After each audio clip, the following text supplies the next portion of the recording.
Man per Kalėdas labai smagu išeiti į miestą, tuomet Vilniaus aikštės yra labai gražiai pasipuošusios, gatvės gražios, žmonės gerai nusiteikę ir dėl to tikrai yra labai smagu. Kalėdos yra džiugus laikas, Kalėdos yra stebuklų metas ir Kalėdos suteikia galimybę padaryti staigmeną.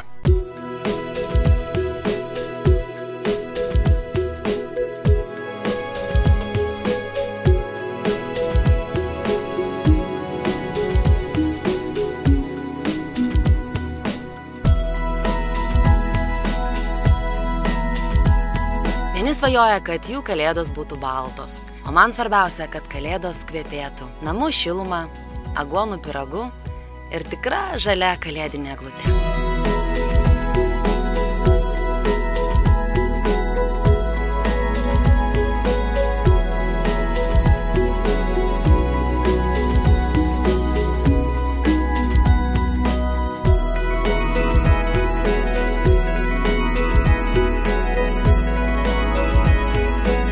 Į jaukius namus sugrįžti gera kiekvieną dieną ir visais metų laikais, bet per šią šventes į namus sugrįžti ypatingai gera. Netgi su tokiu jauduliu ir smalsumu lauki, o kaipgi šiandien atrodo tų artimų žmonių, mylimų žmonių veidai. Kūčios ir Kalėdos visų pirma yra tos dienos, kai prie stalo susirenka visa šeima. Be to tai yra saulės ir šviesos sugrįžimo šventė, kurią mūsų šeima būtinai praleidžia gamtoje. Mes einame pasivaikščioti, kartu pasiėmame tuos, kurie tą naktį šneka. Tai yra šunis, kates ir visus kitus, kurie mus pasitinka pakeliui. Tiesiog norisi visiems palinkėti šviesos ir daugiau sutarimo su visu pasauliu.